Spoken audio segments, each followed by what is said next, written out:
A common question I get about how to improve your processes is around figuring out what to automate or delegate. This is, I think, a big stumbling point for a lot of people. I think a lot of people worry that the way they do it is not replicable by other people or robots. And so I was thinking about this problem over the weekend, and I came up with a little framework called the Automate Per Task Framework. That's P.E.R.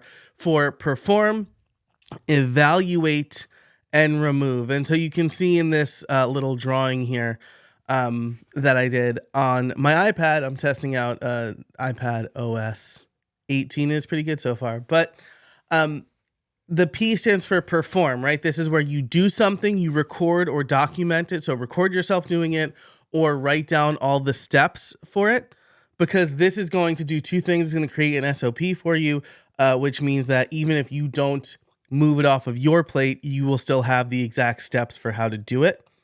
But it will also make it a resource for other people to do it if you decide to move it off your plate. So do, record, and then ask yourself, what are the inputs and what is the output? These are really important questions because as we move into the E, evaluate, we're going to think about those things, right? So in evaluate, you're going to ask, do you need to do this? And another way to put that is, can only you do this task? In the context of podcasting, hosting your podcast is something only you can do. But scheduling with guests or publishing it to your website are not things that only you can do. These are skills that can be taught that lots of people know how to do already. So do you need to do it? Are the inputs clear? And are the outputs clear? If the inputs and outputs are clear, then you might be able to automate it or assign it to like a lower level VA or intern who knows exactly what to take and then exactly what it should look like at the end. So if the inputs and outputs are clear, can another person do it or can a computer do it? These are things that you need to ask yourself. Again, if the inputs and outputs are clear, you may be able to automate this with a tool like Make or Zapier. And then do you want to do it? This is really important because I think a lot of people will say, if you don't absolutely need to do it, then you definitely shouldn't do it. But like, I'm all about doing the thing that brings you joy. And so, if you want to do the guest research, even though somebody else could do it, maybe it allows you to come up with better content as you're doing the research, right? Because then you're not just getting like a crib sheet on somebody for you to emotionlessly read as you interview them. So do you want to do it? Should definitely be part of the evaluation process. It should not be weighed as heavily as do you need to do it.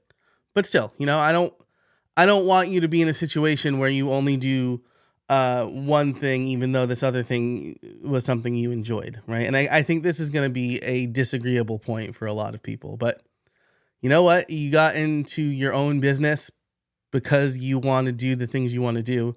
And so keep things that you want to do on your plate within reason, I would say. And then remove, perform, evaluate, remove. Determine if a person or a computer should do it, and then remove it from your list, right? So once you evaluate, if you get to the point where it's like, I don't need or want to do this, the inputs and outputs are clear, I want to remove it from my list.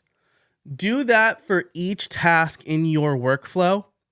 And by the end of it, you should have a pretty tight list of things that you do and then tasks that you can ship off to either other people or robots.